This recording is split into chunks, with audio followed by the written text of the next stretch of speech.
This could finally be the end of the road for Suge Knight, the man who helped bring the West Coast gangster rap to the mainstream. Now, Compton didn't give birth to gangster rap, but the music that came off the streets of Los Angeles in the late 1980s took the genre to a new level, artistically and politically. The leading forces of this new militant sound included rappers Eazy-E, Ice Cube, MC Ren, and Dr. Dre. The polyrhythmic beats and explicit lyrics about drugs, sex, and the violence of the street, police brutality, and so on were way beyond what radio stations were willing to put on the air at the time. But it didn't matter. The records sold hundreds of millions of copies anyway. In the process, Suge Knight established himself as a legendary music big tough gangster. His exploits, some of them mythical and some real, during the heyday of Death Row Records have become part of hip hop legend. In his memoir, former NWA manager Jerry Heller alleged that Suge and his cohorts bearing baseball bats intimidated Eazy-E into releasing Dre from his Ruthless Records contract. The claims, however, have never been substantiated, and it is well known, though, that Suge was sitting next to Pac when he was gunned down in 1996 in Las Vegas. Now, the fateful day in question, which was September 7th of 1996, Tupac Shakur, under police and FBI surveillance, was gunned down in Las Vegas with Suge at his side. Suge was wounded, and Shakur later died of his injuries. Earlier that evening, Knight had gotten into a scuffle with a man in the lobby of the casino where the fight was held. The scuffle was captured on videotape, and the tape was used to charge Knight with parole violation, and he ended up getting hit with a 9-year sentence. Marion Suge Knight, who was born Marion Hugh Knight Jr., grew up on the east side of Compton in what was, by all accounts, a strong, loving family who gave him the nickname Sugar Bear, and he later shortened it to Suge. Now, the irony is that you would think he came from a broken home, but it was anything but. He grew up an only child in a 2-bedroom home with both of his parents, who are still together to this day. He was a charismatic, gifted athlete. He was more of an alpha male football player than a hoodlum as a teenager. He had twin cousins who were hoodlums, Ronald and Donald, and they ran Linwood High School, which is the school he attended. His neighborhood was a Piru blood zone, and he had said that sometimes he saw bodies in the alleys on his way to school. But the gangbangers at that time did not mess with the athletes. In fact, the athletes were respected. In 1987, Suge shot a man in Las Vegas while allegedly trying to steal his car and was arrested for attempted murder. He pled no contest to a misdemeanor and was put on probation, but his pro football career was over. With the door to the NFL closed, Suge used his size to get into the music business, finding work as a bodyguard for Bobby Brown. He began moving in the same circles as a young MC named Mario Johnson, who complained to him that he had written much of Vanilla Ice's To the Extreme. Suge saw this as an opportunity, and this is the incident which supposedly led to the notorious hotel room confrontation with him hanging Vanilla Ice off the balcony.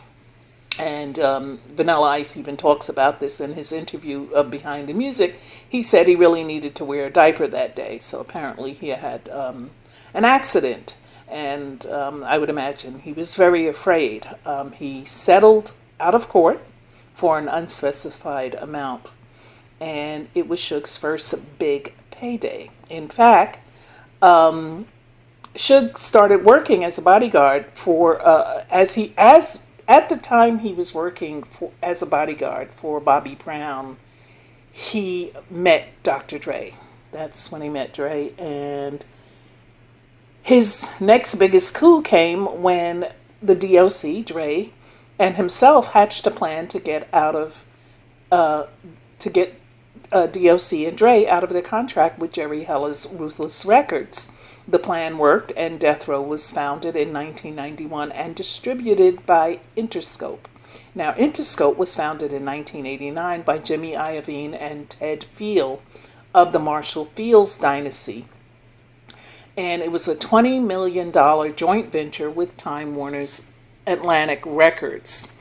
The next few years provided Death Row with a string of hits. Dre's 1992 classic, The Chronic, went triple platinum, followed by Snoop Dogg's quadruple platinum, Doggy Style.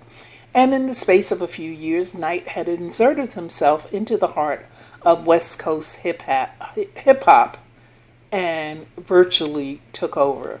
I'm recording this at like 2:55 in the morning, and I've been working on it and writing it ever since about midnight. So if I am not perfect in my elocution of the audio, please find it in your heart to forgive me.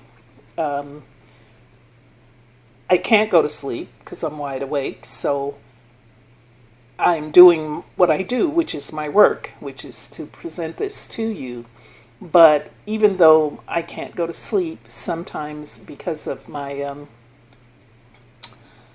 my condition, I get my mouth and my muscles get tired, even though my body is not tired, and so the words do not come out properly. But we're gonna get through this. Okay, so things began to sour between Suge and Dr. Dre when Tupac came onto the scene in 1995. Suge felt that Dre didn't have Tupac's work ethic, and Tupac would become both Death Row's commercial focal point and Suge's close friend in a way that Dre never was. At the same time, Suge began to feel disrespected by Dre, and Dre didn't want to listen to Suge, and that bothered him.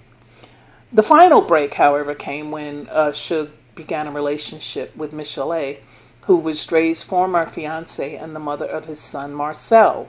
Now, despite Dre being over Michelle, because he had another woman at the time, she was still his baby mama. And Michelle would also have a child with Suge in 2002, a daughter named Bailey. Now, in 1996, Dre left Death Row and he started his own label, Aftermath, which would also, ironically, be distributed by Interscope, the same label which had distributed Death Row. And after the split, Knight was relentless in trying to get back master recordings that he believed belonged to Death Row. It is said that he talked his way onto Dre's property, claiming to be Iovine. And when he opened the door, when Dre opened the door, he said Suge walked in with 8 or 9 niggas demanding tapes. Now, I'm not sure if he got them, but nonetheless, from 1996 to 2001, Suge ran Death Row out of a medium security prison in Northern California using Polaroids taken by an inmate as promo pitch. Now, in 2005, at a party thrown by Kanye at Miami Beach's Shore Club, and this was right before the MTV Video Music Awards, Suge was shot in the leg. The shooter was allegedly paid $10,000 to do so by Jimmy Henchman Roseman. He was the former manager of the game. And he quoted Jimmy as telling Suge, "You keep my MF name out of your mouth, or the next time I'm going to pay my shooter another 10 grand to raise the barrel." Audaciously, Suge sued Kanye for having inadequate security and for the loss of a $135,000 diamond earring. They settled out of court. In 2014, Suge was shot 6 times by an unknown assailant at a party thrown by Chris Brown in the West Hollywood hotspot One Oak. And this also was the night before the MTV Video Music Awards. What's with that? Suge recovered, but has reportedly suffered from blood clots ever since the shooting. Now, back in the day, you couldn't have paid anybody to even look sideways at Suge. But when he lost Death Row, he lost his entourage.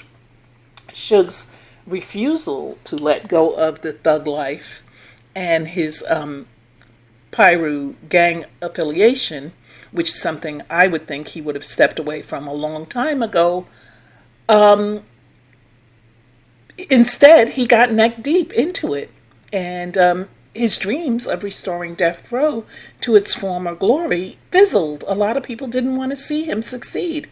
They were intimidated by him. The ball would start moving and then it would just stop. And no one wanted to do business with him. He had no artists. He couldn't get any media slots. No one wanted to do him any favors, and his office building was in foreclosure. There were all kinds of tax liens and lawsuits, and so he went back to the only thing he knew, which was thuggery.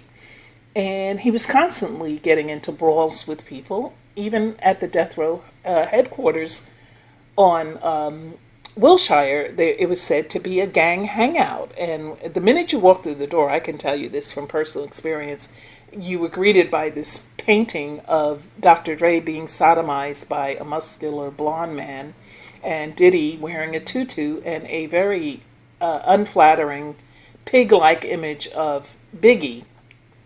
The one and only time that I did visit death row, I witnessed gangbangers roaming the hallways, walking pit bulls on chains. And in fact, during this time, people on the street said Death Row was more of a gang than it was a record label. At the 2004 Vibe ceremony in Santa Monica, Suge allegedly paid an associate to punch Dre as he prepared to accept a Lifetime Achievement Award. And Dre's attacker was stabbed, apparently in retaliation, by the G-Unit rapper Young Buck, and Buck was sentenced to 3 years probation. His victim suffered a collapsed lung. Suge was investigated, but he was never charged. The final blow for death row came in 2005 when Lydia Harris was awarded a staggering $107 million in damages. Death row had been started with money from her then husband, imprisoned drug dealer Michael Harry O. Harris. But her reasons for suing Knight were personal as well as financial. Years had gone by, and then Suge got on national TV saying that she had slept with so many guys. Harris was also awarded damages for defamation of character as part of her larger lawsuit. The following year, Death Row declared bankruptcy, and the label's assets were eventually liquidated and sold. They auctioned everything. They even sold Suge's boxer briefs that they found in the penthouse suite on top of the death row building. Now, here is one of the only black men to own a major building on Wilshire Boulevard, and they're selling his underwear. Give me a break. Okay, Knight's finances have never fully recuperated as Knight's fortunes have crumbled. He lost focus in the business and of who he is. He returned to the streets. I have watched personally Suge decline for the last 10 years. So if any of his current charges stick under California three strikes law, he could be going to jail for the rest of his life. His most recent troubles apparently began just like a lot of his other troubles involving his idea that someone owes him money. Straight Outta Compton was getting attention after a trailer was leaked in December of last year, and people working on the set were calling and telling Suge, hey man, this movie is really a death row movie, and they even have a Suge lookalike in the movie beating up people in the studio and all that. So Suge felt like they were using his likeness in the movie without consulting him. On the afternoon of January 29, 2015, Suge drove up to the production's base camp in his red Ford Raptor. He breezed right past the film security, and Cleabone Sloan, a former gang member who was working as technical advisor to the movie, stepped in, and he confronted Knight, and it turned into a shouting match. And it said that Sloan said to Mike, why don't you leave so we can move forward? You got the white folks scared. And so eventually Knight left the set, but minutes later he pulled up outside of Tam's parking lot where Terry Carter and at least one other man had already gathered. Sloan came up at Knight saying, let's do it, and he began throwing punches at Knight through the Raptor's window. Knight's vehicle lurched into reverse, knocking down Sloan, and then he put it into drive, running over Sloan and crushing his ankles. Knight's pickup then surged forward, plowing into Carter, killing him. Now, nearly 2,000 people attended Terry Carter's funeral service. And many people said that he was such a nice guy. He had taken in 5 children in addition to his own 3 children, and he was raising them and caring for them. Suge's strategy will most certainly be self-defense. During his death row heyday, Suge had hired convicted felons and gave a lot of people a chance when no one else would. And some say that's why he has so much anger today, because he feels that although he's helped a lot of people, many of those people have turned their back on him. His former circle is debating the outcome of his current situation. And realistically, the lowest I could give him is 20 to 30 years. I mean, worst case scenario, he'll get life. But either way, he's out of business. Now, if it seems like I left out of a lot of information, I have. Because telling this story of Suge and of Death Row presents so many unique challenges for anyone with the audacity to try. Because people close to the story generally fall into one of several categories: those who made out like bandits and aren't talking, or those who were misused, threatened, or dead and will not talk. But in the end, the story of Suge Knight isn't so different from many other stories of black gangsters who become entrepreneurs only to lose it all due to their need to constantly prove that they are still about that life. The irony in all of this is that the majority of Death Row's money was made by 2 already wealthy men, Ted Fields and Jimmy Iovine.